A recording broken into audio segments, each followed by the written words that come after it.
Student welcome back to my channel Akash lecture. Student आज की इस वीडियो में आप लोगों को बताने वाला हूं कि केमिस्ट्री में पास होने का ट्रिक। मेरे प्यारों से अगर आप केमिस्ट्री का पेपर देने गए हो और केमिस्ट्री के पेपर में अगर आप लोगों को कुछ नहीं आ रहा है तो केमिस्ट्री के पेपर में आप कैसे पास होगे मेरे प्यारों से, बिना पढ़े बिना याद किए केवल व केवल ट्रिक से मैं आप लोगों को बताने वाला हूं।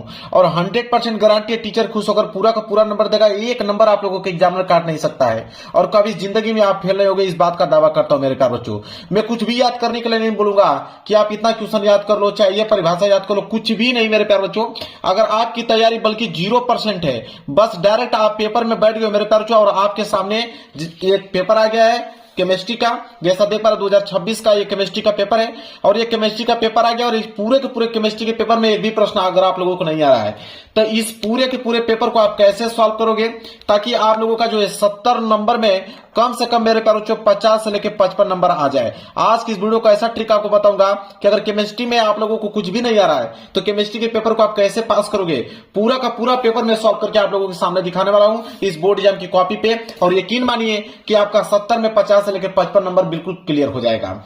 देखिए मेरे प्यारे बच्चों, कोई भी प्रश्न ले लेते हैं, कोई भी इसमें से कोई भी प्रश्न आप ले लो, कोई भी प्रश्न को मैं सॉल्व करके दिखा दूंगा और आपके अंदर भी इतना कॉन्फिडेंस आ जाएगा कि दुनिया का कोई भी पेपर देने गए हो और केमिस्ट्री का पेपर आ जाएगा, उसको आप आसानी से सॉल्व कर पाओगे। देखिए मेरे प्यारे बच्चों, मान लेते हैं कोई भी प्रश्न, पूरा प्रश्न नहीं करके दिखा दूंगा। मान लीजिए जैसे ये वाला प्रश्न है, अच्छा ये वाला प्रश्न देख लेते हैं, पहले परिभाषा वाला देख लेते हैं। परिभाषा बहुत ज्यादा पूछता है। जैसे बोलेगा कि निम्न पदों का परिभाषित कीजिए। अगर आप मेरे प्यारे बच्चों केमिस्ट्री का पेपर देने गए हो, इतना याद रखिए 100% मेरी प्यारे बच्चों गारंटी है कि ये दो परिभाषा आपके पेपर में आना ही आना है। एक मूल अंश, एक मूललता, एक मूलरता होता है। तीन परिभाषा आपको देगा ही देगा, तीनों में से एक जरूर देगा। जैसे इस पेपर में दिया है दो कि मूल अंश की परिभाषा लिखिए या मूलरता की परिभाषा लिखिए, ठीक है, या तो मूललता की परिभाषा लिखिए। तो मूललता, मूलरता, मूल अंश तीन होता है। मैं लिख भी देता हूं, एक मूलरता, एक होता है क्या, मूलरता होता है। तो तीन ही परिभाषा आपके पेपर में आता है, ठीक है, या तो मूल अंश, या तो मूलरता, या तो मूललता। तीन आ गया। चलिए अब यहां पे दोनों का परिभाषा में लिख के दिखाने वाला हूं। कोई भी परिभाषा आ जाएगा, उसको आप कैसे लिखोगे वो समझिए। देखिए सबसे पहले जो काम करना है आप लोगों को वो है, आप लोगों को यहां पे हेडिंग बनानी है। तो प्रश्न दूसरे का ख वाला है तो आपको यहां पे मेरे प्यारे चूट डालना पड़ेगा। आप यहां पे लिखोगे कि प्रश्न उत्तर संख्या। देखिए हेडिंग आपको बिल्कुल सही सही डालना है, इसमें थोड़ा सा भी गलती नहीं आप लोगों को करना है। जैसे प्रश्न उत्तर संख्या, प्रश्न उत्तर संख्या आप दूसरा का कर रहे हो तो आप लिखोगे दूसरा। दूसरा में ख कर रहे हो तो आप उसके सामने लिखिए कि आप दूसरे का ख वाला कर रहे हो, इस तरह कोष्टक में। इसके बाद मेरे प्यारे स्केल की सहायता से आप इसके नीचे अंडरलाइन कीजिएगा। स्केल भी आपको लेकर जाना है। स्केल की सहायता से इस हेडिंग के नीचे आपको करना है अंडरलाइनिंग, ताकि दिखने में ये जो हेडिंग है काफी सुंदर लगे। तो प्रश्न उत्तर संख्या दूसरे का ख, और दूसरे का ख में हम लोग पहला वाला कर रहे हैं।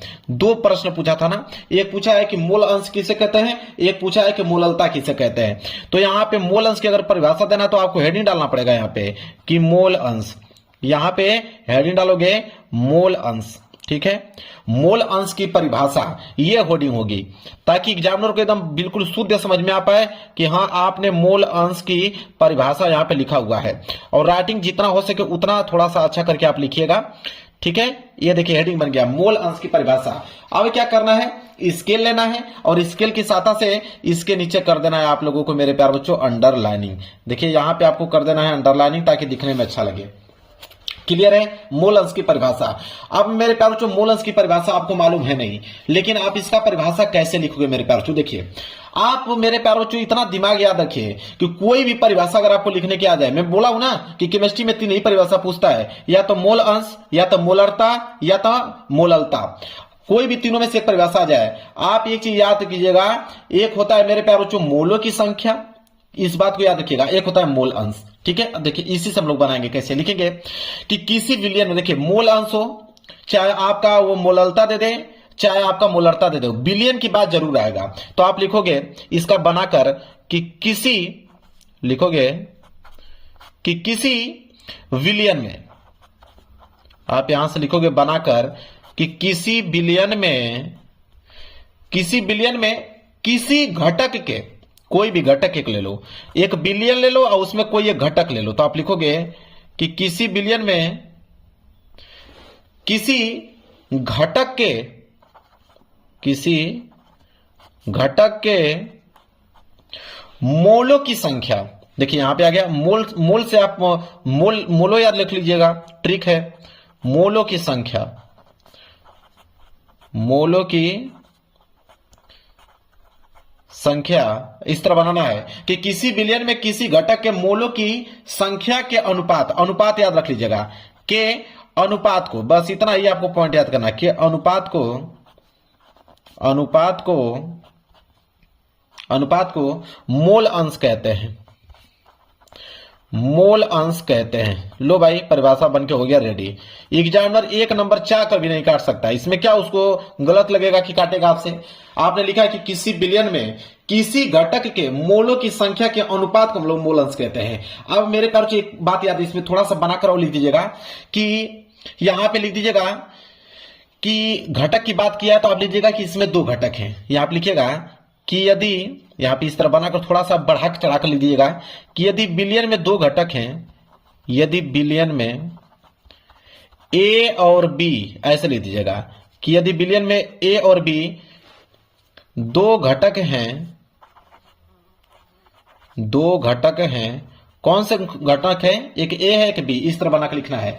तो आप यहां पे फार्मूला बना सकते हैं, इसको एक्स ए लिख दीजिए, इसको एक्स बी लिख दीजिए बनाकर, तो हो जाएगा एक्स ए बराबर, एक्स ए बराबर लिख दीजिएगा यहां पे जैसे एन ए, और बटे में एक आप एन ए और एक एन बी दोनों को जोड़ दीजिए, तो ये हो जाएगा एन ए और प्लस एन बी, इस तरह आप लोगों को जोड़ देना है। इसी तरह इसको एक्स बी लिख दीजिए, तो हो जाएगा एक्स बी बराबर, सेम यही फॉर्मूला लगाइए।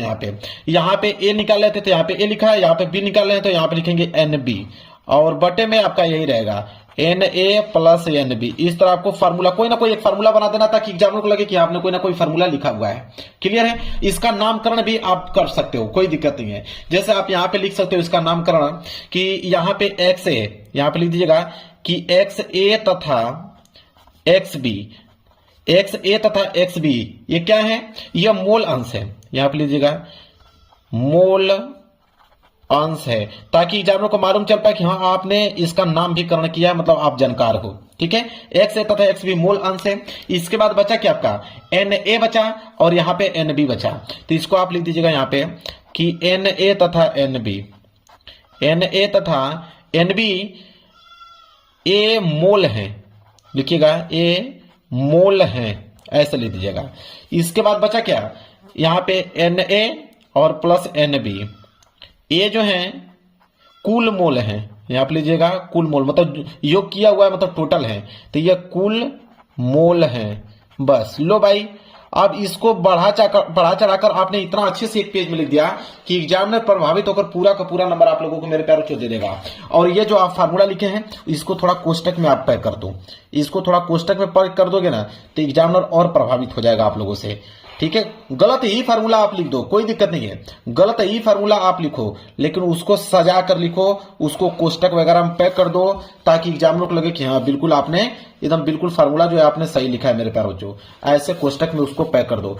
जो मैं तरीका आपको बता रहा हूं इसको अगर आपने याद कर लिया, एग्जामिनर एक नंबर काट नहीं सकता। लो भाई, मोल अंश की परिभाषा मैंने बना दिया। इसी तरह मेरे प्यारो बच्चों आपसे पूछा क्या है मोललता का ना, तो सेम परिभाषा यही आप लोगों को इंक्लूड कर देना है कि किसी विलयन में किसी घटक के मोलों की संख्या के अनुपात को हम लोग क्या कहते हैं, मोललता कहते हैं।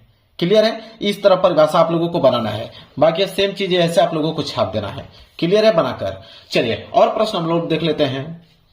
चलिए देखिए मेरे प्यार एक न्यूमेरिकल दिया है, इसको भी सॉल्व कर लेते हैं। अगर न्यूमेरिकल इस प्रकार का आ जाएगा तो कैसे सॉल्व करोगे, जैसे दूसरे का क है, ठीक है, तो दूसरे का क है तो सबसे पहले क्या करोगे आप, हेडिंग डालोगे। मैंने कहा ना कि हेडिंग आपको भूलना नहीं है, तो लिखोगे यहां पे कि प्रश्न उत्तर संख्या दूसरे का क, तो लिखोगे प्रश्न उत्तर संख्या दूसरे का क है तो आप डालोगे दूसरे का क, और स्केल की सहायता से इसके नीचे कर दोगे आप अंडरलाइनिंग। ठीक है, अब मेरे प्यारों को देखिए क्वेश्चन को पढ़िए क्या है। कह रहा है कि 30 ग्राम एथिलीन ग्लाइकॉल C2H6O2 को अगर 450 ग्राम जल में मिलाया गया है तो निम्नलिखित की गणना कीजिए। कौन कौन सा, पहला बताना है कि विलयन के हिमांक में अवनमन क्या होगा, दूसरा बताना है कि विलयन का हिमांक क्या होगा। दो प्रश्नों का उत्तर देना है। तो देखिए सबसे पहले करोगे क्या, जो पहला काम है, अगर इस तरह का न्यूमेरिकल आ जाए तो कौन सा दिमाग आप लगाओगे, सबसे पहले तो हेडिंग आप डालोगे कि दिया है, उसका फॉर्मेट याद कर लो। कि किसी भी क्वेश्चन का फॉर्मेट क्या होता है लिखने का, तो सबसे पहले लिखोगे दिया है। क्या दिया है मेरे प्यारे बच्चों? अब देखिए यहां पे बोला है कि 30 ग्राम एथिलीन ग्लाइकोल को जल में मिलाया जाता है। अब यहां पे एक बॉक्स बना लीजिए, इससे एग्जामिनर बिल्कुल प्रभावित हो जाएगा मेरे प्यारे बच्चों। अगर यहां पे एक बॉक्स बना ले, तो मान लीजिए यह पात्र है, यहां बना लोगे तो उसको लगेगा कि आप इसके बारे में बहुत कुछ जानते हो, तब आपने फिगर बनाया है। यहां पे लीजिएगा, यह क्या हो गया? पात्र हो गया। ठीक है, पात्र मतलब बर्तन हो गया, पात्र हो गया। अब इस पात्र में मेरे प्यारे बच्चों अगर हम किसी चीज को मिलाते हैं, ठीक है, इस बात को आप नोट कर लीजिए, अगर हम किसी चीज को मिलाएंगे तो उसे हम बोलते हैं विलेय। मिलाने वाले चीज को हम क्या बोलते हैं? विलेय बोलते हैं मेरे प्यारे बच्चों। ठीक है, और जिसमें मिलाया जाता है उसको हम बोलते हैं विलायक। तब जाके अगर विलायक में अगर हम विलेय को मिला दे तो मिश्रण तैयार हो जाता है। इस बात को आपकी भी जानकारी, इस तो थोड़ा चित्र बना दीजिएगा। अब यहां पे बोला है कि 30 ग्राम एथिलीन ग्लाइकोल को इतना ग्राम जल में मिलाया जाता है, तो 450 ग्राम जल में मिलाया जाता है, तो यहां विलायक जो होगा हो जाएगा 450 ग्राम। यहां पे डाल दीजिएगा जल, ताकि एग्जामिनर को अच्छे से मालूम चल पाए। हाँ, आपने बिल्कुल सही से लिखा है। विलेय की अगर हम बात करें तो विलेय कितना मिलाया जा रहा था? 30 ग्राम विलेय मिलाया जा था। क्या नाम था उसका मेरे प्यारे बच्चों? Ethylene glycol. तो उसका सूत्र लिख दीजिए C2H6O2, इस तरह लिख दीजिए। देखिए इतना पेज आपको यहां तक भर गया। अब क्या लिखोगे? इन्हीं चीजों को आप लिखना है। दिया है, लिखोगे कि विलेय का दिया हुआ भार, विलेय का दिया हुआ भार कितना है? 30 ग्राम। यही विलेय तो है, तो आप लिखोगे कि विलेय का दिया हुआ भार। देखिए क्वेश्चन में से ही आप बना बना कर लिख दोगे, एग्जामिनर को बिल्कुल कंफ्यूज हो जाएगा एग्जामिनर।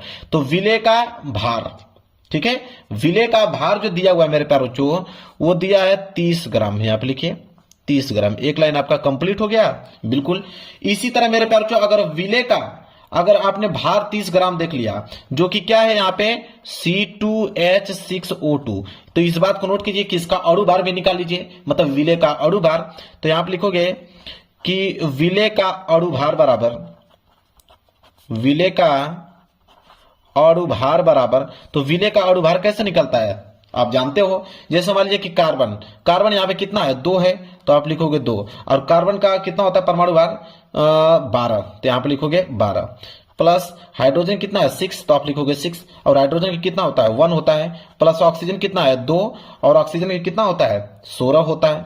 ठीक है, इसी तरह हो जाएगा 12 दूनी के 24, ये हो जाएगा आपका 6, ये हो जाएगा 16 दूनी के 32, और 24 6 30, और 30 और 32 कितना हो जाएगा? 62, तो हो जाएगा 62 ग्राम आ गया, और मोल में निकल रहा है तो ग्राम प्रति मोल हो जाएगा। बात खत्म, इस तरह लिख दीजिए।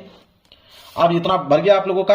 अब मेरे प्यारे बच्चों ये दिया है विलायक का भार, तो आप लिखोगे अगली लाइन कि विलायक का भार बराबर, लिखोगे विलायक का दिया हुआ भार, इस तरह लिख दीजिए, विलायक का दिया हुआ भार, दिया हुआ भार। तो विलायक का दिया हुआ भार कितना है? 450 ग्राम, तो लिखोगे 450 ग्राम, इस तरह लिख दीजिए। अब मेरे प्यारों जो अपने दिमाग से इसमें एक चीज और ऐड कर लीजिए कि शुद्ध जल का हिमांक। ठीक है, यहां पे आप लिख दीजिए कि शुद्ध जल का हिमांक। क्वेश्चन को थोड़ा बढ़ाने के लिए आपको लिखना पड़ेगा शुद्ध जल का हिमांक। जो भी चीजें आपके दिमाग में चल रही है सब कुछ आप अच्छे तरीके से लिखते रहिए। शुद्ध जल का हिमांक जो होता है मेरे प्यारे बच्चों, उसको हम लोग किससे डिनोट करते हैं? TF और यहां पे नॉट से, TF नॉट से। आप कोई भी सिंबल यहां पे लिख दो, TF नॉट लिख दो, और ये यहां पे लिख दो 0 डिग्री सेल्सियस में। मेरे प्यारे बच्चों हम लोग क्या करते हैं? 273 केल्विन यहां पे जोड़ देते हैं, तो ये TF का वैल्यू हो जाएगा 273 केल्विन। बात खत्म, इस तरह बढ़ाकर लिख दो, क्या ही फर्क पड़ता है। हो गया, यहां तक समझ में आ गया। अब मेरे प्यारे बच्चों ध्यान दीजिए, पहला क्वेश्चन हमसे क्या पूछा है कि विलयन के हिमांक में अवनमन। ठीक है, तो आप यहां पे हेडिंग डालोगे, यहां पे पहला हम लोग निकालने जा रहे हैं कि विलयन के हिमांक में अवनमन, विलयन के हिमांक में अवनमन, अवनमन। ठीक है, तो विलयन के हिमांक में अवनमन को हम लोग किससे डिनोट करते हैं? आप लिख दीजिएगा डेल्टा TF, यहां पे दिया ना, तो लिख दीजिएगा डेल्टा TF बराबर, यहां पे लिख दीजिएगा KF। कोई समझ रहा थोड़ी, आप KF लिख दो, KF गुणे M लिख दीजिए। ये हो गया आप लोगों का फार्मूला तैयार। इसको आप थोड़ा ब्रैकेट में यहाँ पे पैक कर दो ताकि एग्जाम को लगे हाँ बिल्कुल आपने सही लिखा हुआ है। आप पेज भर गया, कोई दिक्कत नहीं, पेज को पलट लो, यहाँ पे पेज को आप पलट के इधर पेज कर लो। लो भाई नया पेज आ गया। अब इस पे मेरे प्यार आगे लिखो, यहाँ पे लिखेगा डेल्टा TF, ये तो लिखे थे ना डेल्टा TF बराबर क्या था? KF। और KF का मान लिख दीजिएगा कि यहाँ पे कि KF का मान कुछ भी लिख दीजिए कि KF का मान होता है 1.86। ठीक है, अब यहाँ पे लिखिएगा कि KF था तो इसका हो जाएगा 1.86 और गुड़े 30 ग्राम था तो यहाँ पे लिख दीजिए 30 ग्राम, और बटे में 62 भी वैल्यू था तो इसका 62 में भाग दे दीजिए, 62 का भाग दे दीजिए, और बटे में 450 भी बात तो 450 को दे दीजिए, उसमें 1000 का भाग दीजिए, 1000 का भाग देंगे तो वो किलो में चेंज हो जाएगा। इस तरह आपको कैलकुलेशन कर देना है बढ़ाकर, तो हो जाएगा 1.86, ठीक है, और गुड़े ये हो जाएगा 30 बटे 62, और 1000 कहाँ चला जाएगा ऊपर, 450 कहाँ जाएगा नीचे। अब यहाँ 10 हटा दोगे तो यहाँ पे नीचे हो जाएगा 100। अब यहाँ पे 2 जीरो से 2 जीरो कैंसिल, 1 जीरो से यह 1 जीरो कैंसिल हो गया। यहाँ पे घटाएंगे 15 से तो 15 दूनी 30, अब 15 तिया 45 होगा ना। ऐसे कटाएंगे आप कितने बार में, 3 बार में कट जाएगा, 3 बार में पूरा का पूरा कट गया, और 3 से यह 3 पूरा कट गया, बच गया सिर्फ 2, तो 2 बच गया, तो यहाँ पे आ गया डेल्टा TF। डेल्टा TF का मान कितना आ गया, 2 केल्विन आ गया। लो भाई आंसर कंप्लीट। बताओ कौन काटेगा आप लोगों का, एक नंबर आपका कहीं नहीं काट सकता है। इसी प्रकार दूसरा निकालना था तो आप लिखेंगे दूसरा मेरे प्यारों जो क्या यहाँ पे बोला था, तो दूसरा हमसे बोला था विलियन का हिमांक, तो हेडिंग डालेंगे विलियन का हिमांक। विलियन का हिमांक देखिए काफी ऐसे भरी जाती है, नंबर ऐसे मिलता है, तो विलियन का हिमांक। अब विलियन के हिमांक को आप क्या कीजिए कि आप इस तरह लिखिए कि डेल्टा TF नॉट में से डेल्टा TF घटा दीजिए, और ये बराबर हो जाएगा 2 केल्विन के, इस तरह। और डेल्टा TF का मान अभी हमने देखा कि 273 केल्विन आ रहा था, और यहाँ पे डेल्टा TF है और बराबर 2 केल्विन, ठीक है। अब यहाँ पे क्या हो जाएगा मेरे प्यारों को कि 273 माइनस 2 केल्विन और बराबर यह जाएगा तो उधर प्लस में हो जाएगा। 273 में से 2 घटा दीजिए, आ जाएगा 271, ठीक है। 271 केल्विन बराबर TF। लो भाई ये भी आंसर आ गया। इस तरह आप लोगों को काम करना भाई, ये आंसर आप लोगों का कंप्लीट हो गया। समझ में आ गया ना आप लोगों को, 2 पेज भर गया और आंसर भी आ गया, ठीक है। भले ही आपने गलत लगाया लेकिन एग्जाम को मालूम नहीं चल पाएगा, आपको बस स्टेप बाय स्टेप बढ़ाना है, कैलकुलेशन को पूरा करना है, इस बात को आप ध्यान में रखिए। चलिए आगे देख लेते हैं मेरे प्यारे बच्चों, और कोई प्रश्न देखते हैं। चलिए मेरे पास जो एक प्रश्न है ऐसा देख लेते हैं। यहाँ पे अंतर वाला प्रश्न सबसे ज्यादा आता है, बोलता है कि निम्नलिखित में विभेद कीजिए। जैसे बोला यहाँ पे कि एसीटेल्डिहाइड तथा एसीटोन में अंतर बताइए। दूसरा है यहाँ पे कि एसीटोफिनान तथा बेंजोफिनान में अंतर बताइए। देखिए अंतर वाले के लिए सबसे ट्रिक बता देता हूँ, बेहद सबसे इंपॉर्टेंट ट्रिक बताऊंगा मैं आप लोगों को। जैसे तीसरे का ग है ना, तो सबसे पहले मैंने क्या कहा कि हेडिंग आपको डालना है। लिखोगे यहाँ पे कि प्रश्न उत्तर, हेडिंग आपकी बिल्कुल सही सही होनी चाहिए। प्रश्न उत्तर संख्या तीसरे का ग है तो आप लिखोगे तीसरे का ग, प्रश्न उत्तर संख्या तीसरे का ग स्केल की सहायता से अंडरलाइन हो गया। तीसरे की ग में पहला आप कर रहे हैं, ठीक है। अंतर पूछा था, किसमें किसमें अंतर पूछा था, तो यहां पे लिखेंगे कि एसीटेल्डिहाइड तथा किसमें पूछा था, एसीटोन में पूछा था, तथा एसीटोन में अंतर बताइए। यह क्वेश्चन हमसे पूछा है मेरे प्यारों को। अंतर वाला प्रश्न बता देता हूं, एक ही ट्रिक है, पूरा का पूरा अंतर लिख दोगे जितना भी आएगा। देखिए जब भी अंतर लिखने जा रहे हो तो इस बात को आप जरूर से जरूर नोट करें कि इन दोनों में अगर अंतर आप देख रहे हो तो आपको कॉलम बनाने की जरूरत है। कॉलम में क्या, पहला कॉलम यहाँ पे बनाना है आपको ब्लैक पेन से गुणधर्म का। यहाँ पे कॉलम बनाइए गुणधर्म। गुणधर्म बनाने के बाद जो ये आपका एसीटेल्डिहाइड है इसको यहाँ पे नोट कर लीजिए, ठीक है। एसीटेल्डिहाइड यहाँ पे इसको नोट कर लीजिए, और एक साइड क्या नोट करेंगे आप, एसीटोन, तो यहाँ पे कर दीजिए आप मेरे प्यारे बच्चों एसीटोन। ये एसीटोन की हेडिंग हो गया। अब क्या करना है, गुणधर्म में हो गया। गुणधर्म में पहली हेडिंग जो डालना है वो डालना है प्रकार। इस बात को कोई भी आ जाएगा यहाँ पे अंतर वाला, यही काम आपको करना है। गुणधर्म लिखिए, जिसमें अंतर पूछा है उन दोनों का नाम लिखिए, और पहला हेडिंग होगा प्रकार, ठीक है। प्रकार में कुछ भी, जैसे एल्डिहाइड है तो उसको लिखिए कि ये एल्डिहाइड प्रकार का है। देखिए एल्डिहाइड दिख रहा है ना, उसी से अनुमान लगा दीजिए। आप लिखिएगा यहाँ पे कि ये एल्डिहाइड परिवार का है, ये एल्डिहाइड परिवार का है। एल्डिहाइड का सूत्र कुछ भी बना कर लिख दीजिए, जैसे CH3CHO, ताकि जानों को मालूम चल पाए कुछ ना कुछ आपने लिखा हुआ है। एसीटोन का देखो, एसीटोन से आपको समझ रहा कि कीटोन, ठीक है। तो आप इस तरह ट्रिक बना लीजिए, तो कीटोन परिवार का है। कीटोन का फॉर्मूला आप लिख दीजिए, जैसे आप लिख दीजिए CH3 लिख दीजिए, COCH3 फिर लिख दीजिए, ठीक है। हो गया, ये हो गया प्रकार में। फिर दूसरी हेडिंग होनी चाहिए आपकी संरचना। संरचना में क्या लिखना पड़ेगा, जैसे मान लीजिए एसिल्डिहाइड है तो इनको लिखिए कि ये को कार्बोनिलिक समूह है। इसको आप इस तरह बनाकर ट्रिक लिख दीजिए कि हो जाएगा कार्बोनिल समूह है, कार्बोनिल समूह है।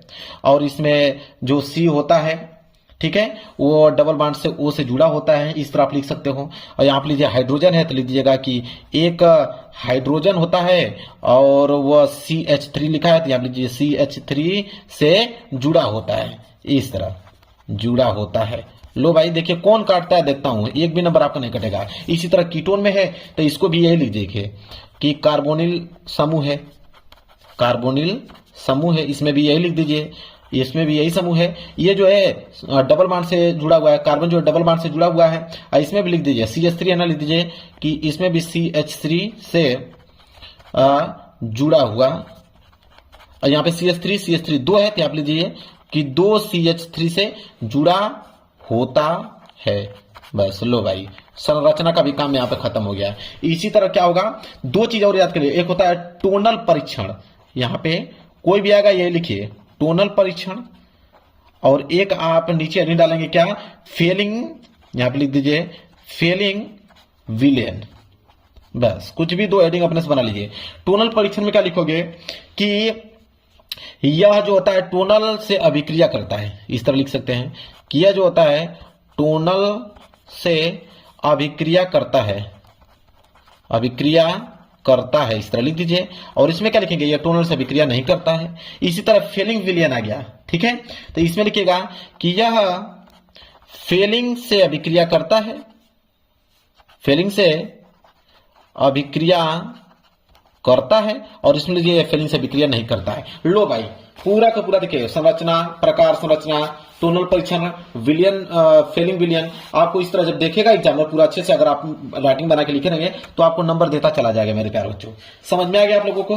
अब जो मैं चीज बता रहा हूं वो चीज समझिए, जो सबसे ज्यादा इंपॉर्टेंट है, जो ज्यादातर पूछा जाता है मेरे प्यारे बच्चों, वो चीज बता रहा हूं। रासायनिक समीकरण वाला ट्रिक समझ लीजिए। देखिए रासायनिक समीकरण ये देता है, देखिए 5 नंबर के लिए बोल दिया है कि निम्नलिखित परिवर्तन की केवल रासायनिक समीकरण लिखिए। अब दिमाग लगाइए आप लोग, देखिए यहां पे आपको 1 2 3 4 5 दिया हुआ है, बोला है कि ब्यूटेन 1 आल से ब्यूटोनाइक अम्ल।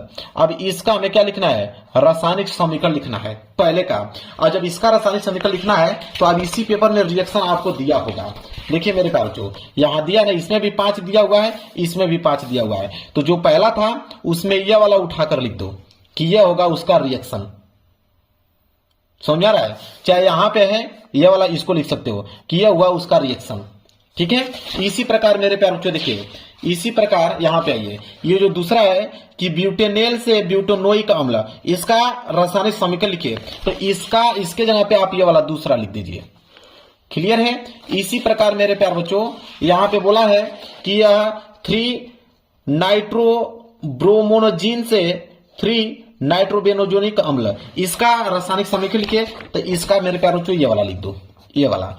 तो 5 उधर भी है 5 इधर भी है, इसी तरह पलट कर उन 5 की जगह इसको लिख देना है। अब ध्यान दीजिए, और जब इस वाले प्रश्न की बारी आएगी कि निम्नलिखित यौगिकों का आईपीएससी नाम लिखिए, अब ये जो 5 आपको दिख रहे हैं इन 5 की जगह उनको उठाकर लिख दीजिए, मतलब पलट करना है, उनके जगह पे इनको लिखिए, इनके जगह पे उनको लिखिए। बस उसमें भी 5 था, इनमें भी 5, वहां पे रासायनिक समीकरण पूछा था, यहाँ पे रासायनिक समीकरण दिया हुआ है तो उनको लिख दीजिए, और यहाँ पे ऑलरेडी रासायनिक समीकरण देके आईपीएससी नाम लिखा है तो उनको यहाँ पे लिख दीजिए। क्लियर हो गया, समझ में आ गया मेरे प्यारे बच्चों आप लोगों को। यह काम कर, यही ट्रिक इसमें भी लगाना है कि निम्नलिखित अभिक्रियाओं में उत्पाद का अनुमान लगाइए, उत्पाद का अनुमान लगाना। जैसे देखिए कह रहा है कि इसको अगर इसमें जोड़ देंगे तो क्या होगा, तो इसमें क्या होगा मेरे प्यारे बच्चों, अब देखिए HBr दिया है ना, तो यहाँ पे लिखेंगे HBr होगा, और अब कुछ नहीं इसमें आ जा रहा तो लिखिए प्लस, और ये जो दिया है इसको उतार दीजिए, ये जो दिया हुआ है इसको क्या करेंगे, इस तरह उतार देंगे, यहाँ पे CH3 हो जाएगा, यहाँ पे OH हो जाएगा, यहाँ पे CH3 हो जाएगा, इस तरह कर दीजिए। इसी तरह इसमें क्या होगा, तो इसमें ये वाला चीज लिख दो, मतलब पलट कर इन्हीं चारों में से आपको अदला बदली करके मेरे प्यारे बच्चों किसी न किसी तरह कन्वर्ट करना है। एक भी प्रश्न छोड़ के मेरे प्यार को नहीं आना है। फिर आ गया कि रासायनिक समीकरण सहित एक रासायनिक परीक्षण लिखिए। फिर यही ट्रिक आप लोगों को मेरे प्यारे बच्चों अपनाना है जो मैंने अभी जस्ट बताया आप लोगों को। इनके जगह पे उन्हीं समीकरणों को उठाकर मेरे प्यारे बच्चों यहाँ पे अदला बदली कर किसी न किसी तरह रिएक्शन को पूरा करना है। जब कॉपी एग्जामिनर चेक करेगा ना तो उसको खुद इतना रिएक्शन पूरा का पूरा डिटेल में नहीं मालूम रहेगा, वो आप अगर अच्छे से लिखे ना तो पूरा का पूरा रिएक्शन पे नंबर देता चला जाएगा। मतलब जोड़ जोड़ के रिएक्शन को पूरा करना है, यह काम आप लोगों को मेरे प्यारे बच्चों करना है, इस बात को याद रखिएगा। और यहाँ परिभाषा की अगर बात करें तो परिभाषा मैंने बता दिया है कि कैसे परिभाषा आप लोगों को करना है।